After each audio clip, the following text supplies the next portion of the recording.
का मालिक तू है। मेरे भाइयों गौर करो, हमारी हुकूमत थी, हमारी खिलाफत थी, हमारा जमाना था, लेकिन इसके बावजूद अदल मौजूद था, इंसाफ मौजूद था, न्याय मौजूद था, किसी गैर मुस्लिम के ऊपर कोई जुल्म नहीं होता था। अगर लाउड स्पीकर बंद होंगे तो हमारे भी होंगे, आपके भी होंगे। अगर सड़कों पर नमाज बंद होगी तो पूजा भी बंद होनी चाहिए और भंडारे भी बंद होना चाहिए। ये आदल, ये इंसाफ, ये न्याय ये अगर था तो इस्लामी हुकूमत के अंदर था। हजरत अली की हुकूमत, हजरत अली मालिक, हजरत अली खलीफा, हजरत अली चीफ मिनिस्टर। लेकिन इसके बावजूद उस यहूदी के साथ इंसाफ होता है, शरीयत की रोशनी में उसको सिरा का मालिक बनाया जाता है और हजरत अली मुकदमा हारते हैं, मुकदमे में डिफीट खाते हैं और उस जिरा का मालिक यहूदी को बनाया जाता है। अदल था तो सबके साथ अदल था, इंसाफ था तो सबके साथ इंसाफ था। मेरे भाइयों यही हजरत अली का गुलाम था कंबर, जिसका नाम था कंबर। एक यहूदी आता है और अपनी गलती का इतराफ करता है, मुझसे ये गलती हो गई। उस गलती की सजा थी 10 कोड़े। नोट कीजिएगा मेरी बात, उस गलती की सजा थी 10 कोड़े। हजरत अली ने अपने गुलाम कंबर से कहा कि इस यहूदी को 10 कोड़े लगाओ, 10 कोड़े लगाओ। यहूदी को कोड़े लगाए जाने लगे, 1 2 3, और जब 10 कोड़े लगे तो कंबर कंफ्यूज हो गए। हजरत अली के गुलाम कंबर कंफ्यूज हो गए कि 10 मारे या 9 मारे, भूल गए गिनती। शरीयत इस्लामिया का अदल देखिए, इंसाफ देखिए। आज बड़े बड़े धर्म के ठेकेदार धर्म के नाम पर धार्मिक चोला पहनकर भी धार्मिक फैसले नहीं कर सकते, न्याय की बात नहीं करते। आज वो लड़ाने की बात करते हैं और झगड़ा करने की बात करते हैं। और अफसोस ये है कि ये धर्म का चोला पहनकर ये सारे काम किए जाते हैं। गौर करो, हजरत अली के गुलाम कंबर ने जब कोड़े मारे तो कोड़े 9 मारे, 10 मारे, कितने मारे? 10 कोड़े लग चुके हैं, लेकिन कंबर कंफ्यूज हो गए, 10 मारे या 9 मारे। अब उनको ये ख्याल था कि पता नहीं 9 है कि 10, तो उन्होंने सोचा कि चलो 9 ही हुए तो एक और मार देते हैं, एक ज्यादा लग गया तो क्या हुआ, वो 9 समझकर एक और मार। अब कितने हो गए? 11, क्योंकि 10 तो मार चुके थे वो। अच्छा, जिसको कोड़े पड़ते हैं ना वो अच्छी तरह जानता है, वो गिनता रहता है। जिसको 1 साल की सजा हो जाए, 4 महीने की सजा हो जाए तो जेल में एक दिन गिनेगा। आपको याद नहीं होगा, वो कहेगा आज मेरे 22 दिन, आज मेरे 23 दिन, आज मेरे 24 दिन, आज मेरे 25 दिन। वो बड़े गौर से गिनेगा, क्यों? उसको एक दिन और एक मिनट याद रहता है कि हमारा इतने बजे हम आए थे। तो जिसको कोड़े पड़ रहे थे वो गिन रहा था कि कितने कोड़े मुझे पड़ रहे हैं। कोड़े मारने वाला कंफ्यूज हो गया कि हमने 10 मारे या 9 मारे, तो उसने 9 पर यकीन करते हुए एक और मारा। फौरन यहूदी चीखता है और कहता है, अमीरुल मोमिनीन, ऐ अली, आपके गुलाम कंबर ने मुझे 11 कोड़े मारे, 1 कोड़ा मुझे ज्यादा मार दिया। दिखाओ आज के जमाने में ऐसा अदल, दिखाओ आज के जमाने में ऐसा इंसाफ। इसलिए उस जमाने में अमन था, शांति थी और सुकून था, क्योंकि जहां जितना अदल होगा वहां न्याय भी उतना ही ज्यादा, वहां अमन भी उतना ही ज्यादा होगा। शांति भंग कब होती है? जब हमें इंसाफ नहीं मिलता है। खून खराबे की नौबत कब आती है? जब हमें न्याय नहीं मिलता है। माहौल कब खराब होता है? जब हमारे ऊपर जुल्म और सितम के पहाड़ तोड़े जाते हैं और हमारे साथ अदल और इंसाफ नहीं किया जाता, तब माहौल बिगड़ता है। हजरत अली से कहा उस यहूदी ने, अमीरुल मोमिनीन आपके गुलाम कंबर ने मुझे कोड़ा ज्यादा मार दिया। हजरत अली ने कहा है कंबर इधर आओ। इस यहूदी ने कहा कि एक कोड़ा तुमने उसको ज्यादा मार दिया है, क्या ये सच है? कंबर ने एतराफ करते हुए कहा अमीरुल मोमिनीन मैं कंफ्यूज हो गया कि मैंने 9 मारे या 10 मारे, तो मैंने 9 पर यकीन करते हुए एक और मार दिया। हो सकता है कि 11 लग गए हों, मैं इस बात को तस्लीम करता हूं। मारना तो मुझे 10 ही था, लेकिन 10वां कोड़ा मारते वक्त मैं कंफ्यूज था कि 9 मारे या 10 मारे, इसलिए मैंने एक और मार दिया। हो सकता है कि एक कोड़ा ज्यादा लग गया।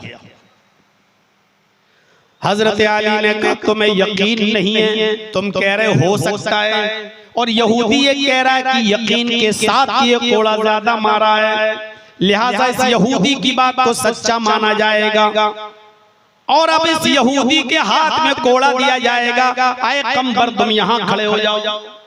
अपने गुलाम कंबर को अपने सामने खड़ा कर दिया और कोड़ा उस यहूदी को दे दिया और फरमाया ऐ यहूदी तू एक कोड़ा जो इसने ज्यादा मारा है, तू भी एक कोड़ा इस गुलाम की पीठ पर तू भी एक कोड़ा मार ले। जो ज्यादा कोड़ा मारा है उसका तू इंतकाम ले ले, बदला ले ले। और उस यहूदी ने कोड़ा उठाया और पूरी ताकत के साथ वो एक कोड़ा उस कंबर को भी मार दिया।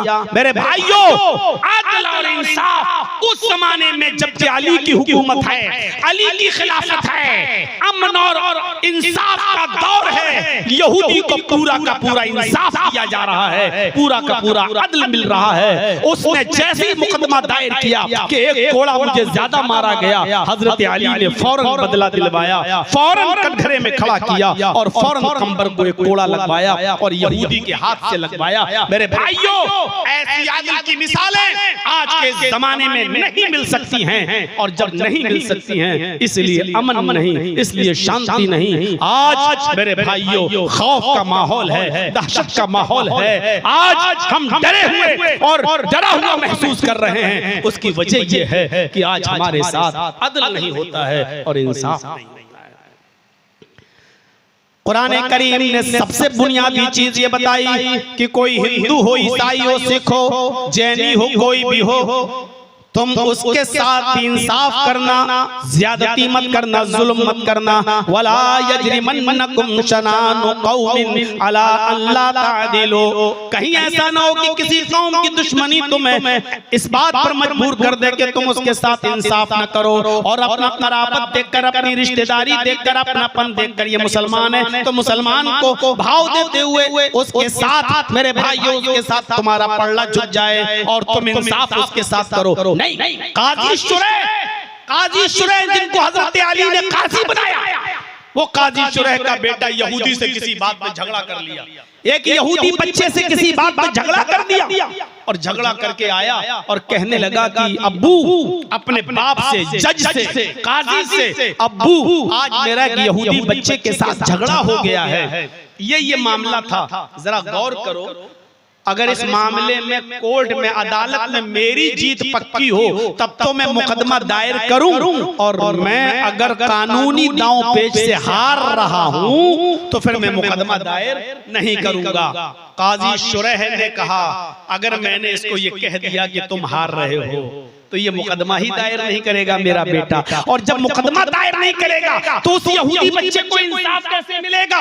काजी शुरैह ने अपने बच्चे की बात सुन के कहा अरे बेटा, तुम तो 100% जीत रहे हो, इसमें तो उस यहूदी की गिरफ्त होगी, वो बच्चा मार खाएगा, तुम मुकदमा दायर करो और तुम्हें इंसाफ मिलेगा। ये तो फैसला तुम्हारे हक में जा रहा है। काजी शुरैह के बेटे ने यहूदी लड़के के खिलाफ मुकदमा दायर कर दिया और जब फैसला होता है काजी शुरैह का तो यहूदी के बच्चे के हक में होता है और अपने बेटे के खिलाफ होता है, और उस यहूदी बेटे को कोड़ा दिया जाता है कि मेरे बेटे को कोड़ा मारो। काजी शुरैह का बेटा जब कोड़े खा चुका और काजी शुरैह जब कोर्ट से अदालत से जब अपने घर आते हैं तो बेटा अपने बाप से बात नहीं कर रहा है और अपनी अम्मी की गोद में जाकर सर छिपाता और कहता है कि मैं अपने बाप से बात नहीं करूंगा, ये झूठे हैं, इन्होंने आज अपने खून का ख्याल नहीं किया, इन्होंने आज कोर्ट में मेरी बेइज्जती करवाई है। मैंने इनसे पहले ही पूछा था कि इस मुकदमे में मैं कितने % में हक पर हूं और क्या ये मुकदमा मेरे हक में जाएगा या नहीं जाएगा, लेकिन इन्होंने मुझसे झूठ बोलकर कहा कि मुकदमा तुम जीतोगे, लेकिन इसके बावजूद फैसला उस यहूदी के हक में करके भरी अदालत में मुझे कोड़े पड़वाए हैं। काजी शुरैह अपने बेटे से कहते हैं, मेरे बेटे मैं उस जात की कसम खा के कहता हूं जिसके कब्जे में मेरी जान है, तू मुझे बहुत प्यारा है, तू मेरा लख्त जिगर है, मैं तुझसे बहुत मोहब्बत करता हूँ, मैं तुझसे बहुत प्यार करता हूँ, लेकिन अदल और इंसाफ मुझे उससे भी ज्यादा प्यारा है, अदल और इंसाफ मुझे उससे भी ज्यादा चाहिए है। मेरे बेटे आज मैं बेइंसाफी करके तुझे हकदार बना सकता था, लेकिन कल कयामत के दिन इस पर मेरी गिरफ्त होती तो मैं अपने रब को क्या मुंह दिखाता और अपने अल्लाह को क्या मैं जवाब देता। मेरे बेटे मैं तुझसे प्यार करता हूं, लेकिन अदल मुझे तुझसे भी ज्यादा प्यारा है। ये जब अदल था, जब ये इंसाफ था, जब ये अमन, जब ये अदल था तो अमन था।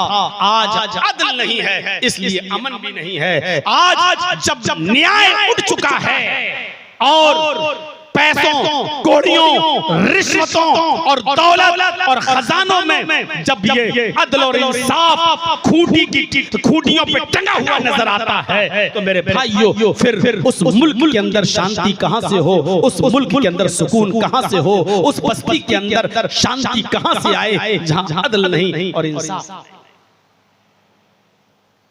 इसलिए कोई ये न कहे कि गैर मुस्लिमों को भाई नहीं बताया। इस आयत में अल्लाह ने मुसलमानों को भाई बताया। क्या कहा? इन्नमल मुमिनूना इख्वा, ईमानी रिश्ते से सब भाई भाई हैं जितने मुसलमान हैं, और इसमें कोई बुराई भी नहीं है। हमें अपनों के साथ जो हमदर्दी होती है वो गैरों के साथ उतनी नहीं होती है, लेकिन इसका ये मतलब नहीं कि गैर से हमारी नफरत रहे।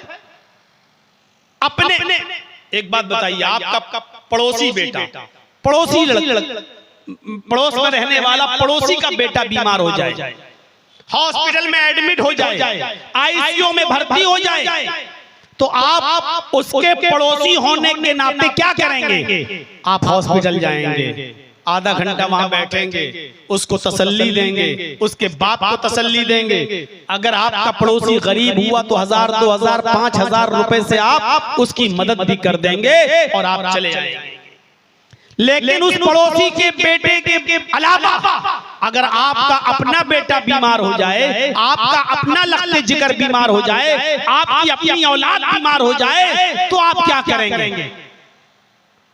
आप पड़ोसी के बेटे को हॉस्पिटल में आधा घंटा दे रहे थे, लेकिन आपका अपना बेटा है, आप ऑफिस छोड़ देंगे।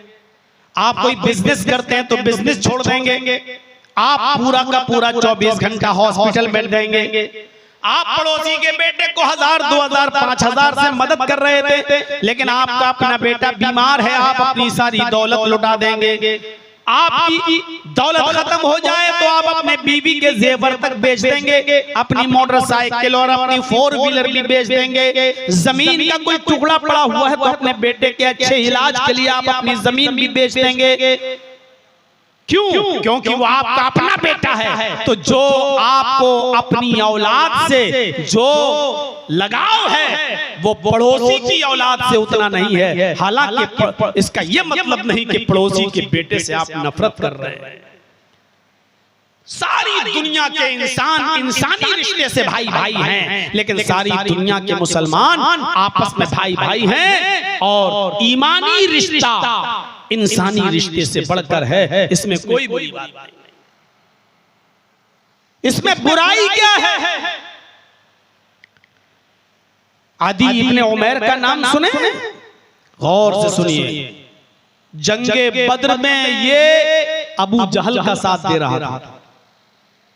हजरत उमैर के 2 बेटे, एक का नाम आदी, एक का नाम मुसअब। मुसअब इब्ने उमैर ये मुहम्मदुर रसूलुल्लाह का साथ दे रहे हैं जंगे बदर में। और मुसाब का भाई आदि ये अबू जहल का साथ दे रहा है जंगे बदर में। पहली इस्लामी जंग भाई भाई के खिलाफ। ये जंग बड़ी अजीब जंग थी। अबू बकर तो नबी का साथ दे रहे थे और अबू बकर का बेटा अब्दुर्रहमान अबू जहल का साथ दे रहा था। ये बड़ी अजीब जंग थी। एक भाई नबी के साथ खड़ा है और एक भाई काफिरों के साथ खड़ा है। बाप नबी के साथ खड़ा है तो बेटा काफिरों के साथ खड़ा है। मुसाब इब्ने उमैर नबी अकरम का साथ देते हैं, मुसलमानों का साथ दे रहे हैं। और आदि ये अबू जहल का काफिरों का साथ दे रहा है। और साथ देते देते जंग खत्म हो जाती है। 70 काफिर मारे जाते हैं। और इस जंग के अंदर 70 ही काफिरों को कैद किया जाता है। जिन काफिरों को कैद किया जाता है उन काफिरों में आदि इब्ने उमैर भी है। जो चीज मुझे बताना है नौजवानों वो अब सुनो। अल्लाह के नबी सल्लल्लाहु अलैहि वसल्लम सहाबियों को हुक्म देते हैं कि तुम इन 70 काफिरों के पैरों में बेड़ियां डाल दो ताकि ये रात में भाग न सके। ये रात में भाग न सके। 2 सहाबी पैरों में बेड़ियां डालने लगे। मुसाब इब्ने उमैर उनके पास खड़े हैं और एक काफिर के पैरों में पड़ने वाली बेड़ी का मुआयना कर रहे हैं। यही दोनों सहाबी जब काफिरों के पैरों में बेड़ियां डाल रहे थे उसी वक्त मुसाब इब्ने उमैर अपने भाई के पास आ जाते हैं, आदि इब्ने उमैर के पास, और दोनों सहाबियों से कहते हैं कि आदि के पैरों में भी बेड़ियां डाल दो। जब वो दोनों साथी आदि इब्ने उमैर के पैरों में बेड़ियां डालने लगे तो मुसाब इब्ने उमैर कहते हैं जरा टाइट कर दो। अरे ये बहुत एक्सपर्ट है, बड़ा माहिर है बेड़ियां तोड़ने में, ये ताला तोड़ने में बेड़ी तोड़ने में बड़ा माहिर है, टाइट कर दो नहीं तो रात में तोड़ के भाग जाएगा ये। जब मुसाब इब्ने उमैर सहाबा को ये मशवरा दे रहे थे कि यहाँ से टाइट करो, यहाँ से कस दो, यहाँ से ये जब मशवरा दे रहे थे तो आदि इब्ने उमैर ऐसे घूरते हुए आदि इब्ने उमैर मुसाब को घूरते हुए कह रहा था, मुसाब तुझे शर्म आनी चाहिए। कैसा भाई है तू मेरा, कैसा भाई है तू मेरा। ये दोनों साथी मेरे पैरों में बेड़ियां डाल रहे हैं और तू कह रहा है टाइट कर दो। तुझे अपने भाई का जरा भी बुरा नहीं लग रहा है। मुसाब इब्ने उमैर ने डांटते हुए कहा, चुप चुप चुप, खामोश। कौन भाई, कैसा भाई, जबकि सगे भाई थे दोनों। आदि ने कहा मैं तेरा भाई नहीं हूं। मुसाब ने कहा नहीं, मैं तुझे अपना भाई नहीं मानता। आदि ने कहा क्या तेरे बाप का नाम उमैर नहीं है? मुसाब ने कहा हाँ मेरे बाप का नाम उमैर है। आदि ने कहा मेरे बाप का नाम भी उमैर है। क्या तेरी रगों में तेरे बाप का खून नहीं दौड़ रहा है? मुसाब ने कहा मेरी रगों में मेरे बाप उमैर का खून दौड़ रहा है। आदि ने कहा मेरी रगों में भी मेरे बाप का खून दौड़ रहा है। जब तेरा बाप उमैर मेरा बाप भी उमैर, जब तेरी रगों में भी मेरे बाप का खून दौड़ रहा है और मेरी रगों में भी मेरे बाप का खून दौड़ रहा है तो फिर तू मेरा भाई क्यों नहीं है? कैसे इनकार कर रहा है? मुसाब इब्ने उमैर ने कहा हाय आदि, उमैर मेरा बाप है ये सही है, उमैर का खून मेरी रगों में दौड़ रहा है ये सच है, लेकिन मैं ये मानता हूं कि तू मेरा भाई नहीं है। हाय आदि तू जानता मेरा भाई कौन है? हाय आदि तू जानता मेरा भाई कौन है? मेरा भाई ये है जो तेरे पैरों में बेड़ियां लगा रहा है, जो तेरे पैरों में बेड़ियां टाइट कर रहा है, ये मेरा भाई है। इसलिए कि ये मेरा भाई कलमा पढ़ता है अशहदु अल्ला इलाहा इल्लल्लाह व अशहदु अन्ना मुहम्मदन अब्दुहु व रसूलुहु, इसलिए ये मेरा भाई है। क्या पता चला इस वाक़े की रोशनी में? इस वाक़े से हमें यह पता चलता है कि खूनी रिश्ते से ज्यादा ईमानी रिश्ता अहमियत रखता है। आप सगे भाई हैं, लेकिन आपका एक सगा भाई कलमा गो नहीं है, मुसलमान नहीं है, और दूसरा कोई आपका भाई मुसलमान है, अगरचे वो आपका सगा भाई नहीं है, तो सगे भाई से ज्यादा जो अहमियत, सगे भाई से ज्यादा जो मकाम, सगे भाई से ज्यादा जो उनसियत, सगे भाई से ज्यादा जो प्यार उस मुसलमान से कलमे की बुनियाद पर होना चाहिए, वो अपने सगे भाई से नहीं। जैसा कि मुसाब इब्न उमैर ने कहा, मेरा भाई वो है जो तेरे पैरों में बेड़ियां लगा रहा है। ईमानी रिश्ते की अहमियत खूनी रिश्ते से ज्यादा है।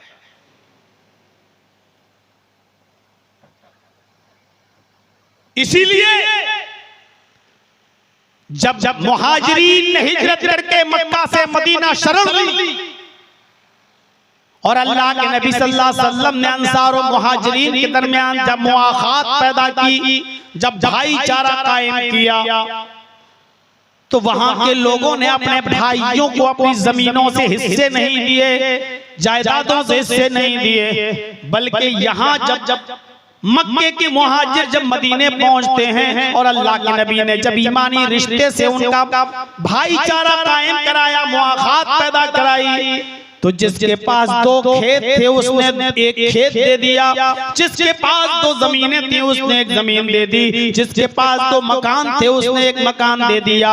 ऐसा भाईचारा पैदा कराया, बल्कि लिखने वालों ने तो यहाँ तक लिख डाला, हालांकि उसकी कोई सही दलील नहीं मिलती है, कि जिसके पास 2 बीवियां थी उन्होंने कहा कि मेरे घर पे चले जाओ और पसंद कर लो, मेरी दोनों बीवियों में से जो बीवी तुम्हें पसंद आ जाए मैं उसको तलाक दे देता हूँ, तुम उसके साथ निकाह कर लो। मेरे भाइयों, ऐसा भाईचारा पैदा कराया था नबी अकरम सल्लल्लाहु अलैहि वसल्लम ने, और सहाबा ने, मदीने के अंसारियों ने ऐसी हमदर्दी का सबूत दिया, ऐसी गमख्वारी का सबूत दिया, इंसानियत का ऐसा सबूत दिया कि जिसके पास 2 मकान थे उसने एक मकान दे दिया, 2 खेत थे उसने एक खेत दे दिया, जिसके पास मेरे भाइयों 2 कपड़े थे उसने एक कपड़ा दे दिया, है लो 2 दुकानें थी एक दुकान दे दी, ऐसा भाईचारा कायम करा दिया। तो ईमानी रिश्ता खूनी रिश्ते से ज्यादा अहमियत रखता है। इसलिए इसको समझने की कोशिश करो कि आज हमारे भाइयों के साथ रहन सहन कैसे। पूरी जिंदगी पर नजर डालिए, सीरतुन नबी पढ़िए अल्लामा शिबली की, हालात जानते हो अरब के कैसे थे? नबी अकरम के नबुव्वत का ऐलान करने से पहले हालात कैसे थे? आप ताज्जुब करेंगे। इस गांव में रहने वाले इस कबीले की एक बकरी, इस गांव के रहने वाले एक आदमी की बकरी इस गांव में चली गई, और इस गांव में दूसरा कबीला रहता है, दूसरी बिरादरी रहती है, इसके खेत में चली गई। जानते हो ज़ादुल मआद पढ़िए अल्लामा इब्नुल क़य्यिम की, इस आदमी के, इस कबीले के आदमी की एक बकरी घास खाते खाते रास्ता क्रॉस करते हुए, बाउंड्री क्रॉस करते हुए इस खेत में चली गई, दूसरे गांव में आ गई। यहाँ एक दूसरा खानदान रहता है, दूसरा कबीला रहता है, उस कबीले के एक आदमी के खेत में चली गई और उसने थोड़ी सी घास खा ली। मेरे भाइयों सुनिए, उसने थोड़ी सी घास खा ली, उसने बकरी पकड़ी और बकरी को घसीटते हुए इस गांव में लाया। इस बकरी का मालिक कौन? मालिक बाहर निकला, कहने लगा मेरी बकरी है। कहा बांध के नहीं रखते हो? तेरी बकरी मेरे खेत में आ गई, उसने मेरे खेत से चारा खा लिया, घास खा ली। जब तुम खिला नहीं सकते हो तो बकरियां पालते क्यों हो? संभालो इस बकरी को। उसने गुस्से में इतना बोल दिया, उसको भी गुस्सा आ गया। सोचो कैसी कौम थी, कैसी कौम थी। इसको भी गुस्सा आ गया। इसने कहा अरे बकरी थी चली गई खेत में तो क्या हो गया, थोड़ी सी घास खा ली तो क्या हो गया? इतना क्यों आसमान सर पे तूने उठा लिया है? माँ बाप तक आ रहा है, अरे थोड़ी सी घास खा ली तो क्या हुआ? आसमान सर पे उठा बैठे तुम। बस हो गई तू मैं हो गई। आज भी ऐसा होता है, जलसा सुनने आ रहे हैं लोग और पार्किंग में लगी हुई साइकिल को पहले मैं निकालूंगा, इसी बात को लेकर तू मैं हो जाती है। चल के देखिए कटिया और पुरिया के कई जलसों में देखा, जलसा सुन के जा रहे हैं और लड़ाई झगड़ा हुआ, दोनों के खून निकल गए। क्यों? सिर्फ इस बात पर कि पहले मैं साइकिल निकालूंगा, वो कहता नहीं पहले मैं निकालूंगा। पूरी रात सब्र के साथ जलसा सुन लिया, अब एक मिनट बर्दाश्त नहीं, पहले मैं निकालूंगा, दोनों मुंह प्रोबल कर लिए। ये जहालत की बू आज तक हमारे समाज में पाई जा रही है। उसने कहा बकरी है चली गई, जानवरी तो है, खा लिया तेरे यहाँ, आसमान सर पे उठा लिया। उसने कहा एक तो चोरी, ऊपर से सीना जोरी, एक तो गलती मानना चाहिए कि हाँ भाई गलती हो गई, आइंदा नहीं आएगी मेरी बकरी तुम्हारे खेत पे, ऊपर से धमकी देते हो। उसने थप्पड़ मार दिया, जा तेरे बाप का क्या जाता है, जा। उसने आवाज दी उस कबीले के लोगों को, बस चल गई जंग, शुरू हो गई लड़ाई, शुरू हो गया झगड़ा। अल्लामा शिबली लिखते हैं सीरतुन नबी में, एक बकरी की थोड़ी सी घास खा लेने की बुनियाद पर यह झगड़ा चलता है और चलता ही चला गया। इतना लंबा ये झगड़ा चलता रहा कि ये झगड़ा 27 साल तक चलता रहा। एक बकरी के घास खा लेने की वजह से ये झगड़ा दोनों खानदान और दोनों कबीलों के दरमियान कितने साल तक चला? 27 साल तक। और जब दोनों तरफ से मरने वालों की गिनती गिनी गई कि कितने मर गए 27 साल में, सुनिए 27 साल में कितने लोग मर गए? जब दोनों तरफ से मरने वालों की गिनती गिनी गई तो अब तक 40,000 लोग मर चुके हैं। 27 साल में कितने लोग? 40,000। और झगड़ा अभी भी खत्म नहीं हुआ। अब आप अंदाजा लगा सकते हैं कितनी जाहिल कौम थी, एक बकरी के चक्कर में लड़ी तो 27 साल तक लड़ती चली गई और झगड़ा खत्म नहीं। दोनों तरफ से 40,000 अफराद मारे गए लेकिन झगड़ा खत्म नहीं। अब सोचिए ऐसी ऐसी जाहिल, ऐसी बदमाश कौम को कितनी मेहनत की होगी मोहम्मदुर रसूलुल्लाह सल्लल्लाहु अलैहि वसल्लम ने। ऐसी कौम को भाई भाई बनाने में कितनी मेहनत की होगी, कितनी मेहनत। और झारखंड के लोगों, देवघर वालों, आसपास मधुपुर, जामताड़ा और सारे इलाके मौजूद, 25 साल से ज्यादा इस इलाके में मेरी तकरीरों का दौर। और पूछो जर्जी साहब, इन 25 सालों से आप जामताड़ा में, मधुपुर में, जसीडीह में, देवघर के इलाके में आप आ रहे हैं, गुड्डा के इलाके में आप जा रहे हैं, इन 25 सालों में तकरीरें की हैं आपने, बड़े बड़े जलसे किए हैं, कितना सुधार आया, लोगों में कितनी तब्दीली आई, लोगों में कितनी इस्लाह हुई। आप नंबर कितना देंगे? 100 नंबर में आप कितना नंबर देंगे? तो मेरे भाइयों, अगर आप जर्जी साहब को हुक्म दें कि 25 सालों में आपने जो तकरीरें की हैं उनमें कितनी इस्लाह हुई है, 100 में आप कितना नंबर देंगे? तो मैं 100 में 0 नंबर दूंगा। इन 25 सालों में कितनी इस्लाह हुई? 100 में 0, बल्कि थोड़ा सा इजाफा और हुआ है बुराइयों में। पहले हमारे जब तकरीरें होती थी तो जहेज में साइकिल दी जाती थी, अब मोटरसाइकिल दी जाने लगी। पहले 50-60 आदमी बारात में आते थे, अब 200-300 आदमी आने लगे। तो आप पूछोगे जर्जी साहब, इस 25 साल में जलसों में कितनी इस्लाह तो नंबर कितना है? 0/100,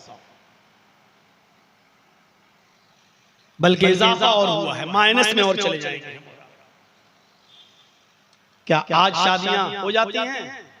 ईमानदारी के साथ बताओ, बगैर लिए दिए शादी हो जाती है? एक निकाह देखा है आज हमने, वो भी सुना है, देखा नहीं है, मैं रूम में था तो निकाह हो रहा था, और वो भी निकाह ऐसा कि लड़के से मैंने पूछा कि सिर्फ निकाह ही हो रहा है कि रुखसती भी होगी? बोला रुखसती नहीं हो रही है। तो मैंने कहा फिर फायदा क्या हुआ निकाह करने से? अब तो दोनों और बेचैन रहेंगे। अब निकाह हुआ है तो रुखसती भी कर देनी चाहिए थी। आज ही एक मिसाल कायम कर देना चाहिए थी कि न जहेज लिया न दिया, इधर निकाह हुआ, इधर हमने अपनी बेटी को रुखसत कर दिया। साहब रुखसती अभी नहीं होगी, रुखसती 6 महीने के बाद। क्यों होगी? लगता है कि लड़की वाला भी चोरों डकैतों का पेट भरेगा, उसके पास जब तक खिलाने पिलाने के लिए नहीं होगा।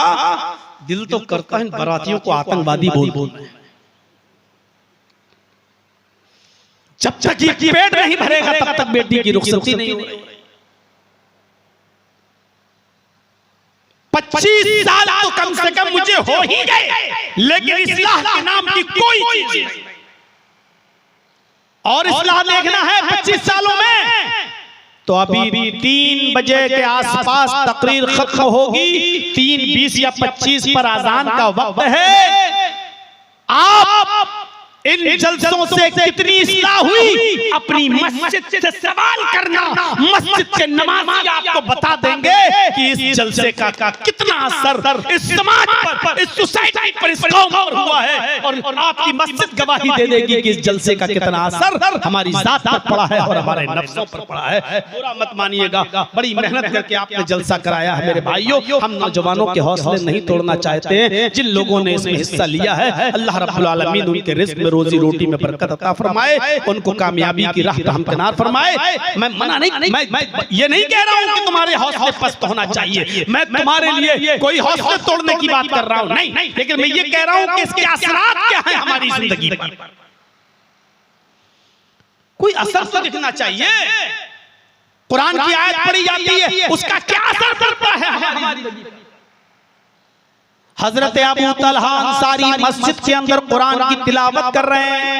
हजरत अबू तलहा अंसारी मस्जिद के अंदर कुरान की तिलावत कर रहे हैं। बूढ़े हो चुके हैं, लाठी लेकर चलते हैं। अल्लाह के नबी का जमाना भी पाया, हजरत अबू बकर का जमाना भी पाया, हजरत उमर फारूक का जमाना भी पाया। गौर करो कि अभी अभी कितनी उम्र हो चुकी होगी। मस्जिद में नमाज पढ़ने गए और नमाज पढ़ने के बाद बैठ गए, और बैठ गए तो कुरान पढ़ने लगे। कुरान पढ़ते पढ़ते इस आयत पर पहुंच जाते हैं, इनफिरू खिफाफम व सिकालम वजाहिदू बिअमवालिकुम व अनफुसिकुम फी सबीलिल्लाह। इनफिरू खिफाफम व सिकालन वजाहिदू बिअमवालिकुम व अनफुसिकुम फी सबीलिल्लाह। अल्लाह की राह में हर हाल में निकलो। खिफाफम व सिकालन, तंगदस्ती हो तब भी निकलो, खुशहाली हो तब भी निकलो। खिफाफम व सिकालन, बुढ़ापा हो तब भी निकलो, जवानी हो तब भी निकलो। हर हाल में निकलो, चाहे तुम खुशहाली में हो या तंगहाली में।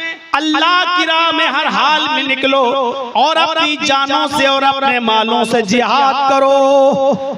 एक आयत पढ़ते हैं, कुरान बंद करते हैं, सीधे अपने घर पर तशरीफ लाते हैं, अपने बेटों से कहते हैं, ओ मेरे लखते जिगरो, ओ मेरे बेटो, ओ मेरे बच्चों, मेरे लिए घोड़ा तैयार करो, मेरे लिए सामाने जिहाद तैयार करो। मैं जिहाद में शामिल हूँगा, मैं जंग में जाऊंगा।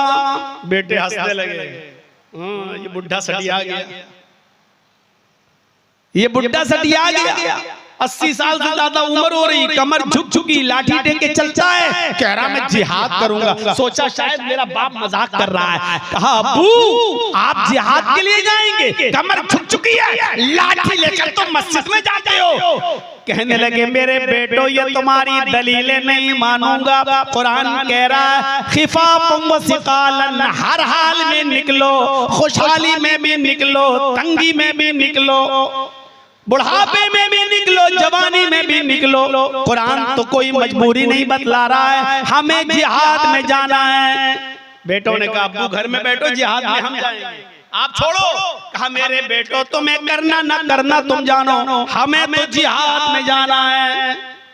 हमने कुरान की आयत पढ़ी है, ये कुरान हमें हुक्म दे रहा है कि तुम्हें हर हाल में निकलना है। मेरे बेटो तैयार करो सामान जिहाद, घोड़ा तैयार करो। नहीं मान रहे। बेटों ने कहा अब्बू हम चले जाएंगे, आप बूढ़े हो चुके हो, आपकी कमर झुक चुकी है। कहा मेरे बच्चों ये दलील नहीं मानेंगे, ऐसी दलील दो जिसमें साफ कहा गया हो बूढ़े जंग में न जाएं, जिसमें कहा गया हो कमर झुक गई हो वो जंग में न जाएं। तुम्हारे पास ऐसी कोई दलील नहीं, हम दे रहे हैं हर हाल में निकलो। बहुत मना किया बच्चों ने, लेकिन बाप मानने के लिए तैयार नहीं। बच्चों ने सामान जिहाद तैयार किया, घोड़ा तैयार किया, तलवार दे दी और कहा जाओ। एक समंदरी मुहिम में शामिल हो गए। उसी समंदर पे सवार होकर कश्ती में, ये समंदरी जहाज में बैठकर, कश्ती में बैठकर ये काफिला जा रहा था जिहाद के लिए। लेकिन शायद अल्लाह ताला को अबू तलहा अंसारी को इस बुढ़ापे में मैदान जिहाद तक पहुंचाना मंजूर नहीं था। उसी बहरी मुहिम में ये बीमार पड़ते हैं और उसी समंदरी बेड़े पर जिस पर ये सवार थे वहीं तबीयत खराब होती है और उसके बाद में वहीं इनका इंतकाल हो जाता है। समंदर पार करने के बाद करीब के जजीरे में अबू तलहा अंसारी को दफन कर दिया जाता है। मेरे भाइयों ये अलग बात है कि ये जिहाद तक नहीं पहुंच पाए, लेकिन कुरान के क्या असरात थे जो इनकी जिंदगी पर पड़े। एक आयत पढ़ी कि हर हाल में निकलो, बस निकल गए। हम पूरा कुरान पढ़ जाते हैं लेकिन हमारी जिंदगी पर कोई असर नहीं पड़ता। रमजान के महीने में पूरी तरावीह सुन लेते हैं, पूरा कुरान सुन लेते हैं, लेकिन हमारी जिंदगी पे कोई असर नहीं पड़ता है। यहाँ पूरा कुरान हमारी माँ बहनें पढ़ लेती हैं। कुछ तो ऐसे हैं 2 पढ़ लिए, 3 खत्म कर लिए, 4 पढ़ लिए, लेकिन आप देख लीजिए रमजान से 2 दिन पहले मार्केट में इन्हीं की हुकूमत नजर आएगी। कोई आदमी आपको नहीं दिखाई देगा, पूरा मार्केट इन्हीं औरतों से भरा होगा। ईद के दिन की साड़ी अलग, ईद के दूसरे दिन का कपड़ा अलग, ईद के तीसरे दिन का अलग, शादी का अलग, वलीमे का अलग, बारात का अलग, जब लड़की वाले मेरे घर पे आएंगे उस दिन का अलग। मेरे भाइयों ये तमाम अलग अलग नए कपड़ा पहनते वक्त तुम्हें फिलिस्तीन के मुसलमानों और वहां की बेवा और औरतों का ख्याल क्यों नहीं आता है? तुम्हें उन गरीब औरतों का ख्याल क्यों नहीं आता है? हिंदुस्तान में भी जिनके पास सहरी करने के लिए खजूर तो था, लेकिन इफ्तार करने के लिए उनके पास खजूर तक नहीं था। जिनके पास इफ्तार के लिए खजूर तो था, लेकिन सहरी करने के लिए उनके पास एक छुआरा खजूर तक नहीं था। आप कैसे नए नए कपड़े पहनकर अपनी ईद मना लेती हो और तुम्हारे पड़ोसी तुम्हारे पड़ोस में अपने बच्चों को नए कपड़े तक नहीं सिला पाते हैं और पुराने कपड़ों में वो ईद मनाते हैं। उनके घर में खाने को कुछ नहीं होता है। इस्लाम तो खैर ख्वाही का नाम है, तो मैं कैसे गवारा हो जाता है। ये असरात हमारी जिंदगी पर मुरतब नहीं होते। बात थोड़ी सी दूर निकल गई। मेरे भाइयों 27 साल जंग चली, 40,000 लोग मारे गए। इस कौम को सुधारने में कितना वक्त लगा होगा अकेले। आज कितने मदरसे हैं? छोड़ दो, मधुपुर में भी जोड़ लो, जामताड़ा में जोड़ लो, पूरे झारखंड में जोड़ लो, बिहार की बात खत्म करो, बंगाल छोड़ दो, यूपी छोड़ दो। आप अंदाजा लगाइए कितनी मस्जिदें होंगी, कितने मदरसे होंगे, कितने मौलवी होंगे। हर मस्जिद में जुमे के खुतबे होते हैं।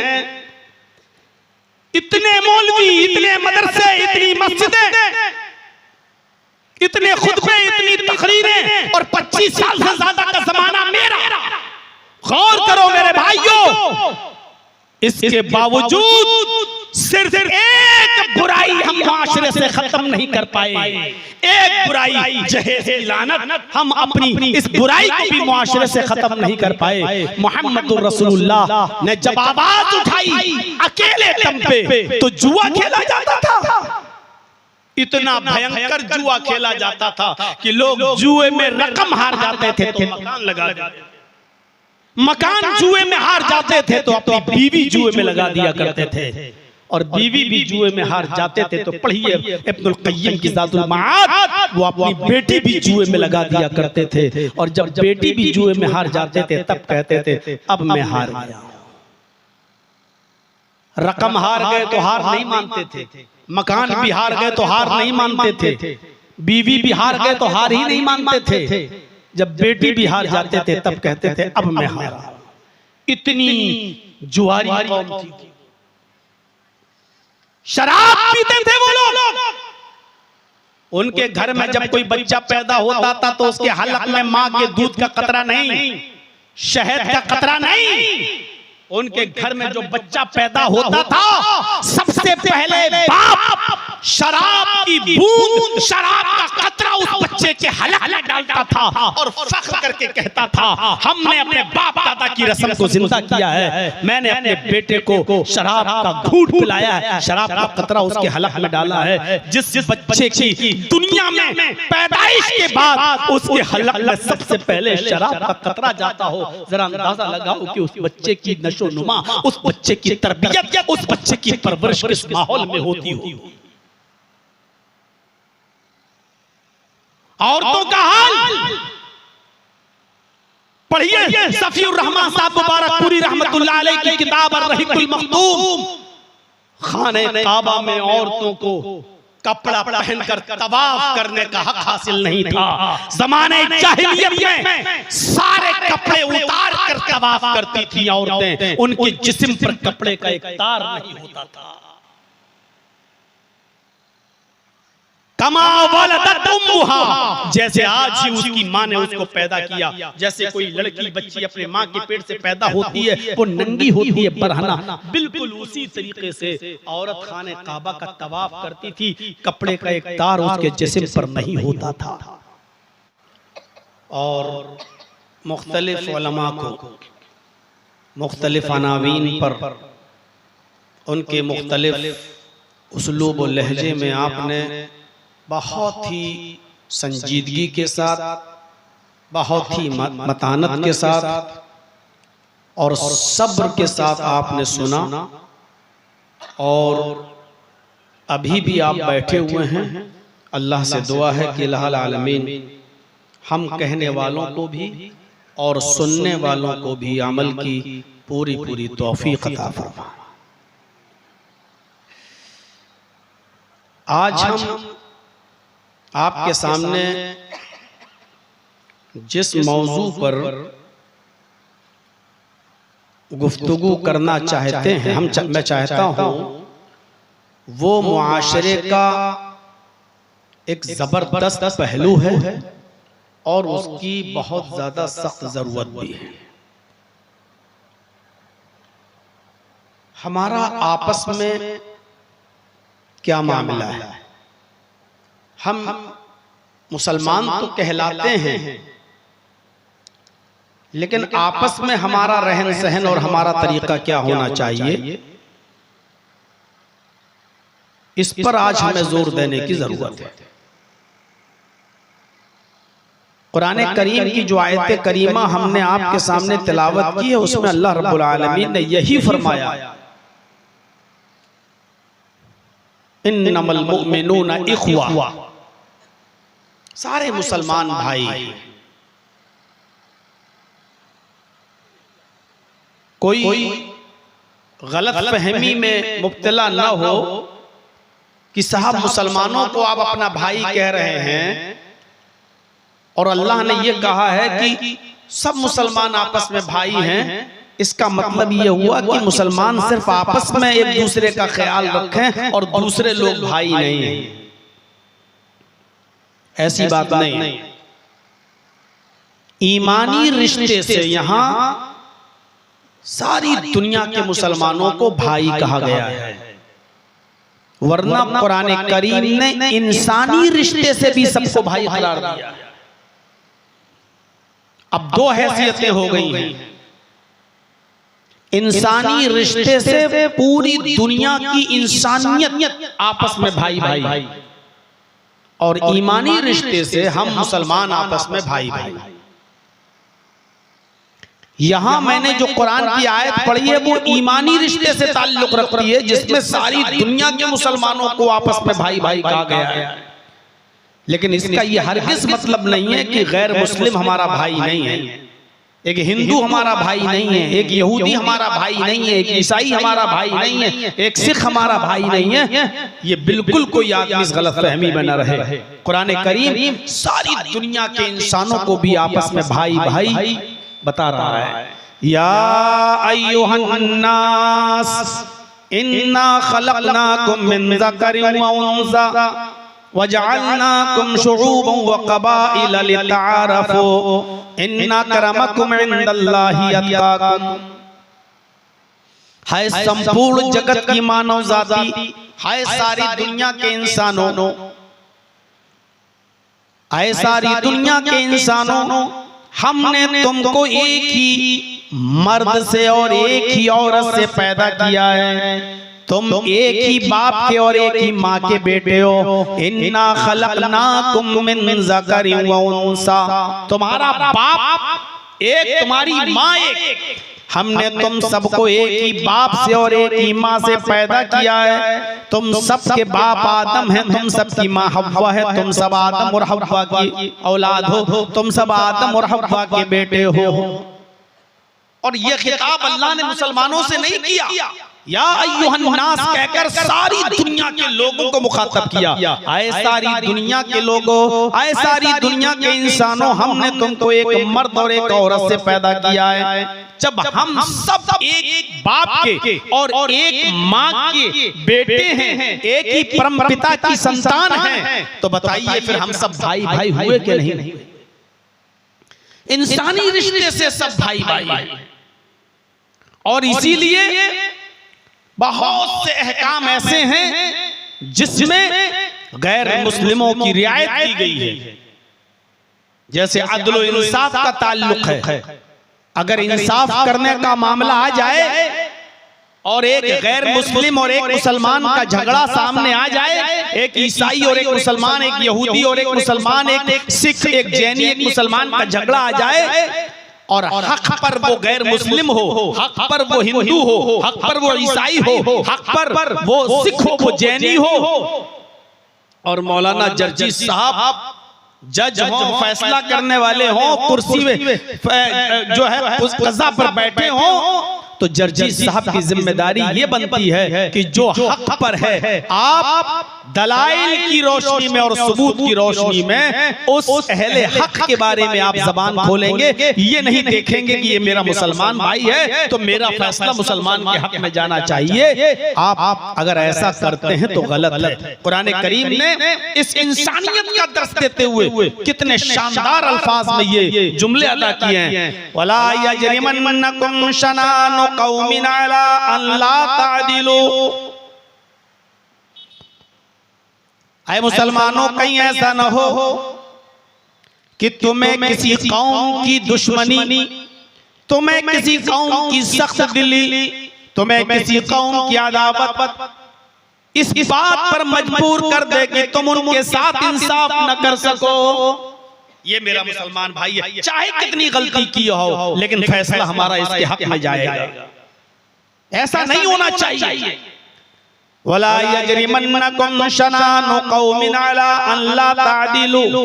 किसी कौम की दुश्मनी, भले ही हमारे साथ उनका कुछ भी मामला हो, वो हमारे मुखालिफ हो, वो हमारे दुश्मन हो, हमें रास्ते में मारते और पीटते हो, जैसा कि आजकल का पूरे मुल्क के अंदर हम माहौल देख रहे हैं, चाहे कुछ भी हो, लेकिन अगर इंसाफ का मामला आ जाए, न्याय करने की जरूरत पेश आ जाए और अदल का मामला अगर आ जाए तो तुम्हें अदल से काम करना है, इंसाफ की बात करना है। जिसका के जो हक पर हो उसके हक जो हक पर हो उसके हक में आपको फैसला करना है। इअदिलू हुवा अक़रबु लित्तक़वा, तुम अदल की बात करना, इंसाफ की बात करना। अगर गैर मुस्लिम हक पर है तो गैर मुस्लिम के हक में फैसला सुनाना, अगर मुसलमान हक पर है तो उसके हक में फैसला सुनाना।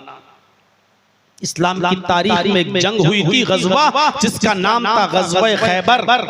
और गज़वा खैबर के बाद जब यहूदियों को बस्तियों से निकाला जा रहा था और आपने रुकने के लिए कि चलिए रात गुजारिए, तो रात गुजारने के लिए उनको खुले आसमान के नीचे नहीं सोने दिया, बल्कि आपने कहा कि तुम जाओ और हमारी मस्जिद के दरवाजे खुले हुए हैं गैर मुस्लिमों को रात में ठहराने के लिए कि तुम्हें सुबह सफर करना है, बस्ती छोड़ना है तो जाओ, तुम हमारी मस्जिदों में सो सकते हो। गैर मुस्लिमों के लिए अपनी मस्जिद के दरवाजे खोल दिए और गैर मुस्लिमों ने रात मस्जिद में गुजारी। उन यहूदी नसारा सुबह होकर आए और कहने लगे, अल्लाह के नबी मुझे कुछ आपसे अर्ज करनी है।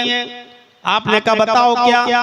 कहा अल्लाह के रसूल, गज़वा खैबर में आप और आपके सहाबा फतह पा गए, जीत गए, हमारा बहुत सा माल लूट लिया गया है, गनीमत के तौर पर वो माल आपका और आपके साथियों का हो गया है। हम आपसे वो माल नहीं मांग रहे, जो आपने लूटा है वो माल आपका है, आप ले लीजिए। लेकिन जब हमारा माल लूटा गया, हमारे सामान पर कब्जे किए गए, हमारा माल लूटा गया, तो आपके सहाबा ने हमारे माल जो लूटे गए उनमें तौरात के कुछ नुस्खे भी लूट लिए। हमारे साथ जो नुस्खे थे, जो तौरात हम पढ़ते थे, जिसकी हम तिलावत करते थे, आपके सहाबियों ने, आपके साथियों ने हमारे तौरात के नुस्खे भी ले लिए। अय अल्लाह के नबी, हम चाहते हैं कि हमारा सामान तो आप ले लें जो जंग में होता है। अगर हम जीतते तो हम आपका सामान ले लेते, आप जीत गए तो आप हमारा सामान ले ले। ये तो उसूल है। हम आपसे अपना सामान नहीं मांग रहे हैं, लेकिन हम ये चाहते हैं कि हमें तौरात के नुस्खे वापस कर दिए जाएं। अल्लाह के नबी ने फौरन सहाबा को इकट्ठा किया और फरमाया, ऐ सहाबियों, ये जिस मजहबी किताब की तिलावत करते हैं, ये जिस मजहबी किताब को पढ़ते हैं, ये तौरात जिस पर ये ईमान रखते हैं, तुम्हें कोई हक नहीं पहुंचता कि तुम इनकी तौरात पर भी कब्जा कर लो, इनकी धार्मिक पुस्तक को तुम लूट लो। तुम्हें इनकी धार्मिक पुस्तकों को, इनके धार्मिक ग्रंथों को तुम्हें देना पड़ेगा, दो, और तुम इनके तौरात के नुस्खे वापस कर दो। जरा गौर करिए, आज के जमाने में कोई इस किताब को आग लगा देता है, कोई उस किताब को जला देता है, कोई कुरान के नुस्खे जलाकर मुसलमानों को तकलीफ पहुंचाना चाहता है, कोई कुछ करके किसी को तकलीफ पहुंचाना चाहता है। जंग पूरी जीत चुके हैं, सामान लूटा जा चुका है, लेकिन यहूदियों के इसरार पर आपने फरमाया कि सहाबियों, इस किताब को उनको वापस कर दो, उनकी तौरात के नुस्खे उनको वापस कर दो। तौरात के नुस्खे उनको वापस कर दिए गए। उन यहूदियों को किताब यानी तौरात वापस कर दी गई है, वापस कर दी गई। तो जो हुकूक थे गैर मुस्लिमों के, उनके साथ आपने कोई ज्यादती नहीं की है, उनके हक को अपनी जगह पर रखा। इसलिए ये नहीं कहा जा सकता कि सिर्फ मुसलमानों को कुरान भाई भाई कह रहा है और गैर मुस्लिमों को भाई भाई नहीं। जिस सरजमीन पर, जिस मुल्क में जितना अदल होगा, नोट कर लीजिए, जितना अदल होगा, जितना इंसाफ होगा, उस मुल्क के अंदर उतना ही अमन और उतनी ही शांति। अदल सबके साथ, न्याय सबके साथ। हजरत अली रजी अल्लाह ताला अन्हु खलीफा हैं, हजरत अली खलीफा हैं, लेकिन उनकी ज़िरा एक यहूदी के हाथ में है। हजरत अली ने कहा, यहूदी, ये ज़िरा मेरी है, तुझे कैसे मिल गई?